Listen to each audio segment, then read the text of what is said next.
You are watching ମୋ ଥାଳି ମୋ style. Welcome to my channel. ଆଜି ମାର୍କେଟରେ ଫ୍ରେଶ୍ ରୋଇ ମାଛଟେ ମିଳିଲା। ଭାବିଲି ଘରେ ନେଇ ବନେଇଦେବି, ଆପଣମାନଙ୍କ ସହିତ ମଧ୍ୟ ସେୟାର କରିବି। ଭିଡ଼ିଓଟି ଶେଷ ଯାଏଁ ଦେଖିବେ। ମୋ ଷ୍ଟାଇଲ୍ରେ ରୋଇ ମାଛ ତରକାରୀ। ଆସନ୍ତୁ ରେସିପି ଷ୍ଟାର୍ଟ କରିବା। ମାର୍କେଟରୁ ଆଣିଥିବା ରୋଇ ମାଛକୁ ମୁଁ ଗୋଟେ କଂସାରେ କାଢ଼ି ନେଲି। ତାକୁ ଭଲ ଭାବେ ଧୋଇ ନେଲି। ତାକୁ ଏଇଭଳି ଭାବେ ସଫା ପାଣି ବାହାରିଲା ଯାଏଁ ଧୋଇ ନେଉଥିବା।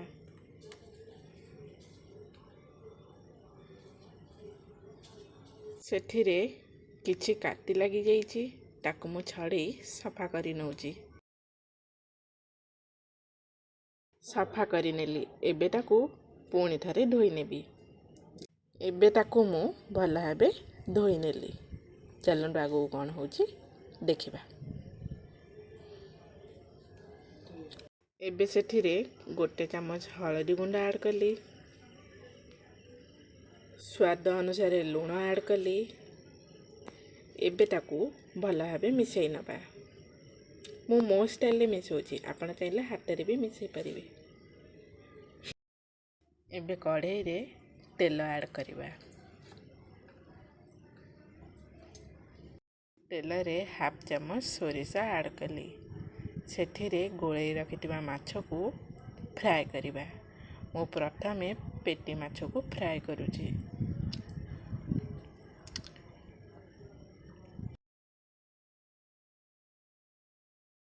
ତାକୁ ମଝିରେ ମଝିରେ ହେଇ ଆସିଥିଲେ ଏପଟ ସେପଟ କରିଦେବା। ଦେଖନ୍ତୁ କେତେ ସୁନ୍ଦର ଦେଖାଯାଉଛି ମାଛ ଗୁଡ଼ାକ।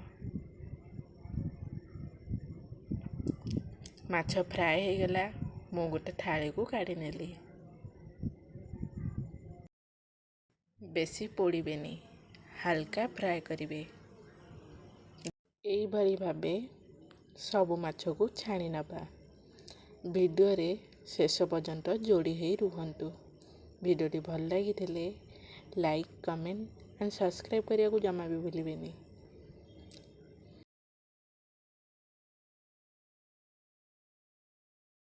ଲାଷ୍ଟକୁ ମୁଁ ମାଛର ମୁଣ୍ଡଟାକୁ ଫ୍ରାଏ କରି ନେଲି।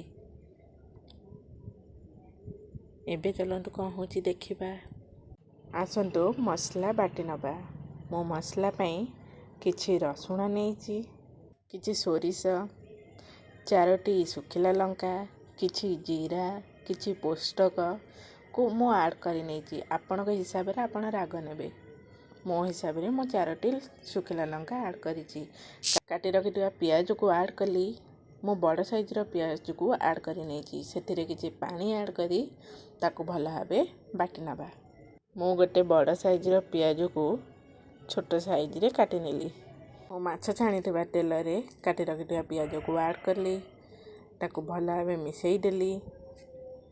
ପିଆଜ ବ୍ରାଉନ୍ କଲର୍ ହେଇଗଲାଣି। ଏବେ ବାଟି ରଖିଥିବା ମସଲାକୁ ଆଡ଼୍ କରି ନେବା।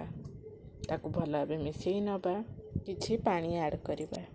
ମସଲାରେ ହାଫ୍ ଚାମଚ ହଳଦୀ ଆଡ଼୍ କରିବା। ତାକୁ ଭଲ ଭାବେ ମିଶାଇ ନେବା। ହାଫ୍ ଚାମଚ କାଶ୍ମୀର ଚିଲି ଆଡ଼୍ କରି ତାକୁ ମଧ୍ୟ ଭଲ ଭାବେ ମିଶାଇ ନେବା। ଗୋଟେ କାଟି ରଖିଥିବା ଟମାଟୋକୁ ଆଡ଼୍ କରିବା। ଟମାଟୋକୁ ସିଝିବା ପାଇଁ ଛାଡ଼ିଦେବା। ଟମାଟୋ ସିଝିବା ସହିତ ମସଲା ମଧ୍ୟ କଷି ହେଇଯିବ।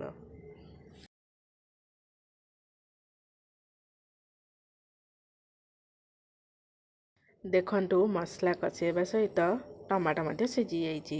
ସେଥିରେ ସ୍ୱାଦ ଅନୁସାରେ ଲୁଣ ଦେଇ ତାକୁ ଭଲ ଭାବେ ଗୋଳେଇ ନେବା। ଆସନ୍ତୁ ଏପଟେ ଆଳୁକୁ କାଟି ନେବା। ମୁଁ ଆଳୁ ଗୋଟେକୁ 4 ଖଣ୍ଡ ଲେଖା କାଟି ନେଉଛି। ମୁଁ 3ଟି ଆଳୁ ନେଇଛି। ଆପଣଙ୍କ ହିସାବରେ ଆପଣ ଆଳୁ ନେବେ। କାଟି ରଖିଥିବା ଆଳୁକୁ ମୁଁ ପାଣିରେ ପକାଇ ନେଲି। ଏବେ ତାକୁ ଭଲ ଭାବେ ଧୋଇ ନେବା।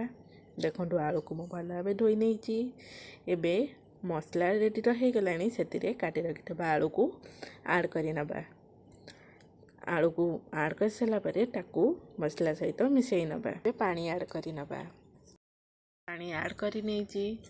ଆଳୁ ସିଝିବା ପାଇଁ ତାକୁ କିଛି ସମୟ ଘୋଡ଼େଇ ଦେଇକି ଛାଡ଼ିଦେବା। ଦେଖନ୍ତୁ ଆଳୁ ସିଝିଗଲାଣି। ଏବେ ଥାଳିଟାକୁ ମୁଁ କାଢ଼ି ନେଲି। ଦେଖିପାରୁଥିବେ ତରକାରୀ ରେଡ଼ି ହେଇଗଲାଣି। ଆଳୁ ବି ସିଝି ଆସିଲାଣି। ଏବେ ଫ୍ରାଏ କରି ରଖିଥିବା ମାଛକୁ ଆଡ଼ କରିବା।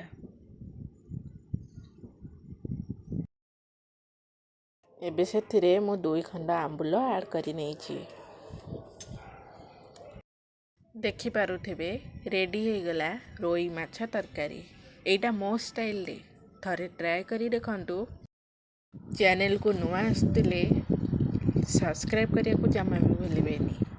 ଆଉ ହଁ, ମୋ ସବସ୍କ୍ରାଇବର ଭାଇ ଓ ଭଉଣୀମାନେ ଲାଇକ୍ କମେଣ୍ଟ କରିବାକୁ ଜମା ବି ଭୁଲିବେନି। ଭିଡ଼ିଓଟି କେମିତି ଲାଗିଲା ମୋ କମେଣ୍ଟ ବକ୍ସରେ ନିଶ୍ଚିତ ଆପଣମାନଙ୍କ ଫିଡ଼ବ୍ୟାକ୍ ଜଣାଇବେ। ରହିଲି ପୁଣି ଏକ ନୂଆ ରେସିପି ସହିତ ଆପଣମାନଙ୍କ ସହିତ ଦେଖାହେବ। ଜୟ ଜଗନ୍ନାଥ।